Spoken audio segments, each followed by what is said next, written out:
Welcome to the Using the Whole Whale podcast, where we learn from leaders about new ideas and digital strategies making a difference in the social impact world.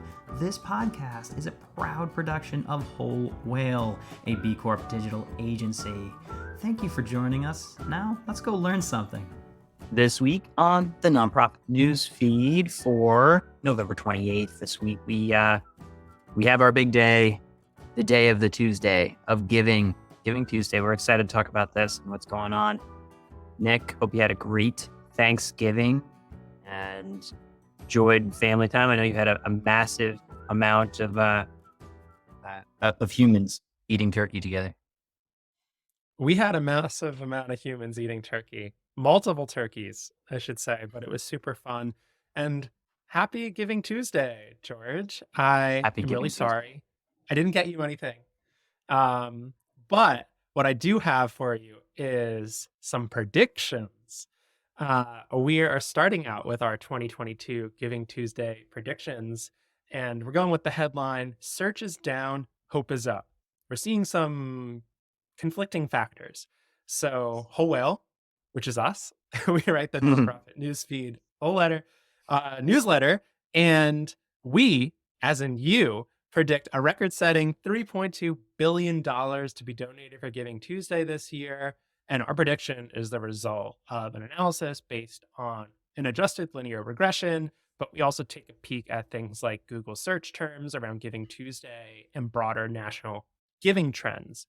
So using this method, we have officially predicted an 18% or $500 million increase over 2021's total amount raised. So this is an optimistic prediction, but there are several negative indicators that could potentially be pushing down this increase, including headlines regarding inflation and economic pains. We just came off an election cycle. Maybe folks are tired of giving. And we're potentially returning to kind of a post-pandemic social engagement environment. That being said, we're seeing online shopping trends from Black Friday set new records. So it seems that even though we're all talking about the economy, the consumer sector, particularly on Black Friday, did real well. So George, what do you make of this as the predictor himself? The chief guesser and chief whaler. Yeah, I am excited. 10 years of Giving Tuesday. I mean, this is the 10-year anniversary of how it's come up. And, it is pretty steadily in terms of donations, increased at a decent clip. One of the things, though, that I am seeing, and this is tough because there's some lagging search data when I'm pulling it up, but right now it's trending behind by call it 10 to 20%. It's hard to hit it down exactly year over year, but it is certainly not exceeding previous years of Giving Tuesday. And if you look at this trend for the past 5 years of Giving Tuesday in search, why I care about it is that I'm hoping that it becomes a regular, recognized holiday on par with, the other major players, Halloween, of, Black Friday, of things that you will see in terms of increasing search. And frankly, over the past 5 years, it has been its peak in terms of search related trends and questions in the United States being asked has decreased. And this has seemingly continued into this year. And one of the things that you need to happen for a holiday is continued awareness. And part of that awareness, and this is a proxy, but part of that awareness is the number of people putting in related queries to Giving Tuesday in and around the holiday. And, hopefully this isn't fatigue setting in, but we'll see it. We'll see the results in terms of dollars. And maybe it's just one of those things that finds its level of awareness, but a different level of giving. So I'm still optimistic about giving because, as you mentioned, people are still spending despite threats of recession looming overhead, and hopefully that continues. And we've been telling people to check their real-time analytics, to pay attention, to look at it. I think it's an important time also as you're looking and reviewing, like, okay, how did it go? How's our donation form? Like, this is the kickoff to giving season. But also, this is the last year. This is the last year that your current universal Google Analytics will work, will show you conversions, will show you where donors are going. This is it. This is the last December you have with the old version of Google Analytics. So just for funsies, take a look, if you haven't already, at GA4, Google Analytics 4. It's the upgrade that Google is forcing all clients to move on to mid next year in July of 2023. Take a look at what it looks like in terms of your donation tracking and flow, because that's what you're going to have this time next year. I mean, this won't be the last time I talk about it, but this is your last season. So this is a good time to be taking notes of what you may need to plan for next year, next season. But right now, pay attention, make sure donation forms are working, and you're doing your best with your email messaging to get people in the door. Yeah, George, those are great points. We'll wait to see the final numbers. But if you're listening to this today, make sure you check your forms. And something we say at Whole Whale is always remember to thank your donors as well. And if you follow the newsfeed, you can see some links to some best practices around fundraising, thanking your donors, and all that good stuff. All right, I can take us into the summary now. And this is an article from Nonprofit Technology News, was reposting from Como News.com, which talks about in Seattle, Washington, a Seattle-based nonprofit called Housing Connector has partnered with a local technology firm, Zillow, which I'm sure you've heard of, to help more than 3,700 homeless people move into affordable housing. And this was over the past 3 years. And I'm gonna guess, George, that we put this in here because we love a good public-private partnership. It seems here that Housing Connector had a system for seamlessly connecting landlords to qualified homeless tenants, eased the friction in that process. Of course, with anything administrative, it's really significantly harder for folks experiencing homelessness.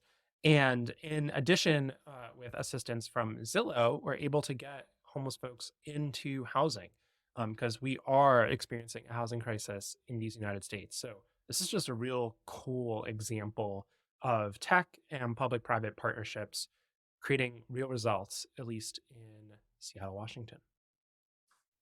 This is exactly right. Their housing connector, they're talking about the efficiency that it gives case managers at the tip of their fingers. Like the alternative here is that communities, municipalities pony up for incredibly expensive databases to manage and maintain, really, because you need live data. And the truth is, the public market has already created this. They're paying for it. Zillow is doing just fine because of their knowledge of real estate networks. And this is the type of partnership that creates efficiencies and really focuses resources on affordable housing, which, if you pull the thread on so many societal ills in the United States, so many of them, that thread leads right back to affordable housing in areas that have access to resources. Solve that. And so I love seeing Zillow being a part of this, and hope other districts to take a look at this housing connector versus, the question of like, wait a minute, we have to build everything internally and go this other route. So, yep, I like highlighting stuff like this. Yeah, I absolutely agree. It's a cool story. We hope more of this happens. The moment you've been waiting for, George. Our next story is from MarketWatch, and the title of this story is Charities Funded by Sam Bankman-Fried of the infamous FTX fame has been asked to return donations to nonprofits that FTX's fund had given money to.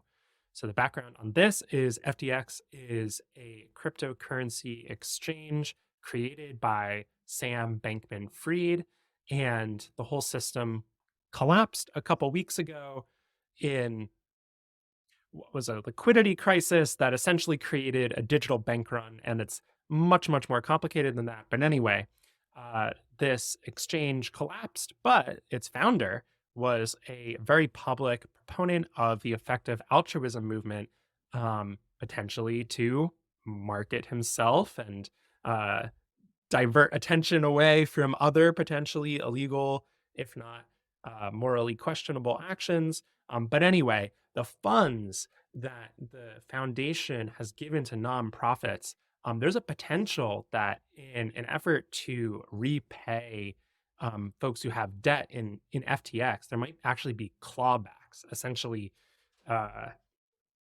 through the process, nonprofits might have to give some of the funds that they got donated back to the foundation, which is devastating to these nonprofits. And it seems that a couple of people might be stepping up to kind of, provide cover for these nonprofits so it doesn't happen. But George, I mean, this is terrible, and I have more thoughts, but I want to get your thoughts on this first. Well, this is just, watching one shoe drop after another in terms of the level of fraud, which frankly is not the first time we have seen in crypto or frankly in financial markets in general. You don't need to have that long a memory to realize that, yes, this was in the level of a $16 billion fraud, but there was a level of 60 plus billion by Bernie Madoff, also a very well-known philanthropist. And clawbacks actually happened in that case as well, which is just an important note to nonprofits receiving some of these donations, which is just brutal for them. You're making plans, you're hiring, you're saying, hey, finally this capital plan strategically done is going to happen. And suddenly you're now dealing with potential, pullback of funds. And that, over 100 nonprofits, I believe in the days of Bernie Madoff and that crash, received such clawback notices. And so coming back to this character, Sam Bankman-Fried, the damage is still being calculated. And albeit less money, there was his deep connection and association with the effective altruism movement. And there is some soul searching that needs to be done. And part of that is that when people make pledges, especially those that are in the public spotlight, that are seeking investment, that are seeking to build and effectively pay for a moral cause washing, a official stamp from media and investors alike that I am one of the good guys. I am one of the people out there making positive change. You can trust me with your funds, which, by the way, he was gambling overtly with customer funds. That's not alleged. They can see that now. And this was clearly paying the price to, in the same way he bought a stadium rights, right? In Miami, the FTX arena, he was buying the movement of effective altruism to burnish its reputation. And now, even beyond that, the call of effective altruism is using data and research and logic and making the best possible decision to solve the causes you care about. It's aligned with a bit of utilitarian thinking that even if I do morally corrupt jobs, questionable, and this is coming directly paraphrased from a quote in a paper written by one of the main philosophers behind William McCaskill. One of his papers talks about taking morally questionable jobs because somebody else will do it anyway, as long as you promise to make large donations in line with effective giving, effective altruism. This is a very tough moral justification to play, especially when you play it at scale. And the fact that teacher pension funds were actually somehow rolled up in this as well, and now are left empty, all for the grand total of pledges that Sam Bankman-Fried made. Yes, there was some money made and donated, but that money is now even being clawed back. I want to say it as many times as possible. But when you see a millionaire, billionaire making a pledge, it's called PR. They're making PR. They're not making a donation. They're not changing society. They're making PR, public relations. I want to look good for something I haven't done. I think everyone's red flags, red cards, tie in some World Cup, should be high alert. When we see pledges, they're worth the paper they're written on and maybe even less. It's frustrating. Net, this is not going to end crypto philanthropy in the same way that Bernie Madoff didn't end family foundations and fiat giving. This is not going to end effective altruism, though it's going to push for some soul searching and a lot more questions about, well, how morally bankrupt can I be and still make that tithing at the end? The church did this a while back. Look up the history of tithing. It's quite interesting. It doesn't go well. Alrighty. I mean, more rant to come, but it's good to turn around and look at the power of billionaires and philanthropy and the detriment that can be caused. Yeah, George, I really appreciated that. For our listeners, maybe they're just this year, they've started experimenting with crypto donations. Maybe they have a way to donate cryptocurrency to your organization. I think this situation has led to a crisis of trust coming from a lot of different directions.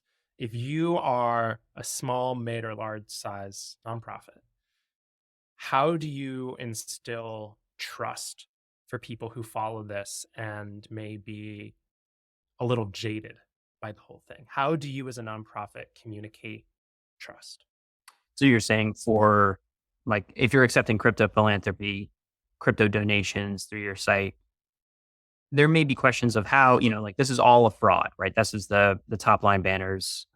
One, remember that roughly 40% of millennials actually have and own cryptocurrency and are able to sort of use it. And I would say some of those parallels to just because Enron existed doesn't mean that the entire equity market was a sham, that you shouldn't accept stock donations. The truth is, when you accept crypto, it is, if you use at least the giving block, full disclosure, whole whale manages with them as a client. They're a client of ours. But once that donation is made, it is immediately liquidated. So I don't care if you are getting some sort of animal coin or a Bitcoin or Ethereum, whatever it may be. Once it hits that donation form, it is processed into fiat, hold on to your dollars type of things. One of the questions, however, is, as with any other donation, is that if it was ill-begotten and it is of high scale, there could be suspect to clawbacks if there are legal proceedings. So maybe that is actually one, maybe a large takeaway, that when you receive a large donation, don't start counting those chickens just yet and making sure that that is money you can hold on to. But I would say keep going, and it is a minor setback. And if you really parse into it, you're like, oh, I thought crypto was all on the blockchain and it was all transparent. How could this level of fraud be? Is because this was a classic Ponzi scheme of centralized control over these assets. There are abilities on the blockchain to have your own wallet, the same way that you have a wallet in your pocket with $20 in it. And you're like, as long as I hold this, as soon as you hand that over to a Lehman Brothers and they start leveraging the heck out of it, and you're like, I know I can get my $20 whenever I want. That's where the centralized trust comes in. And this particular company was based in the Bahamas with no regulation, oversight, financial responsibility, board members, or frankly, asset-backed checks involved at all.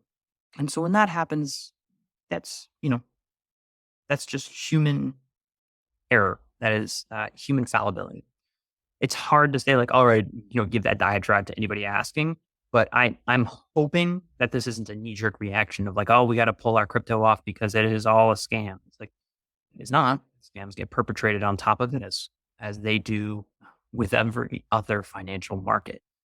And this will set probably the crypto space back. They're saying, a year or so as there's ripple-on effects. But my confidence in underlying technology remains, and people are still building on it.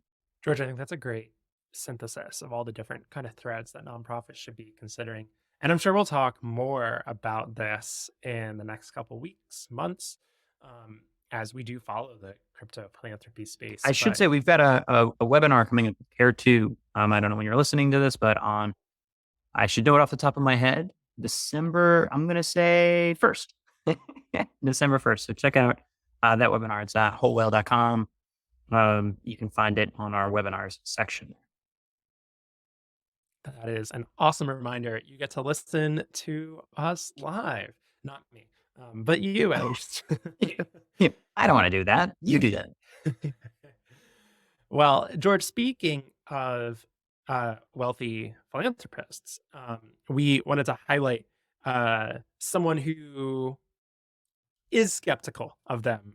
Our next article comes from NPR, and the title is Pablo Eisenberg, a fierce critic of nonprofits and philanthropy. Critical out of fierce love, I guess you can say, has died at age 90. So Eisenberg, who was someone I didn't know until I read this article, is a professor, nonprofit leader, a social justice advocate, just really, really cares about issues of equity and justice, and apparently was somewhat famous for kind of sticking it to the staid, old, outdated, however he perceived it, kind of traditional philanthropy space. It says here, chastising prosperous donors for giving disproportionately to Ivy League schools, rich hospitals, and well-endowed museums, all while getting tax breaks. So it seems like kind of I don't know, sticking out for the little guy in the philanthropy space, but seems like a titan nonetheless within the philanthropy space. Yeah, I mean, I put this in here also because I think, this as an outspoken critic, often said of mega billionaires out there that pledged, there's that word, pledged, red card, pledged to donate the majority of their wealth, were not spared desire because he criticized them for not giving away more of their fortune immediately. If you have it, give it away, do the work now, and gets even more frustrated watching these towering offices be built around giving away this money as opposed to doing the work. So here's what I would say. I do believe when you're giving away that level of wealth, you must probably be very careful about giving it away in ruinous ways. But I like the sentiment in there. I like it too. I think this guy deserves a movie. I'd watch that movie. I don't know how many other people would. It was a little niche, but I'd watch that movie. Yeah, maybe. Netflix has had a documentary budget for that. For sure. All right. How about a feel-good story, George? What do we got? This one comes from ktvq.com, and it is about an organization called Adult and Teen Challenge, which is a faith-based recovery program for men and women that suffer from addiction. And they are selling live Christmas trees to raise money for program costs to help teens and other young adults experiencing addiction and needing recovery. And we do like a good seasonal article, and I don't know what says seasonal fundraising, like a Christmas tree sale. Nothing not to like here. Yeah, it's great, and I also love these earned models that usually can be program related, but certainly around the season when people are buying, if you have the ability to match a program to something that can be purchased, is a way for you to generate some earned revenue, which can be put to good causes. It's great. All right, Nick, got a question for you. Oh boy. Yep. What should an unwell nonprofit Twitter campaign do? An unwell Just nonprofit not Twitter well, campaign? not feeling great. Not feeling great. Twitter Oh campaign. man, what did they do? Nick, they should get treatment. Oh my. Oh my. Look, they made it to the end of this podcast. They deserve that. All right. Have a good one. Happy Giving Tuesday. Happy Giving Tuesday. This has been Using the Whole Whale podcast.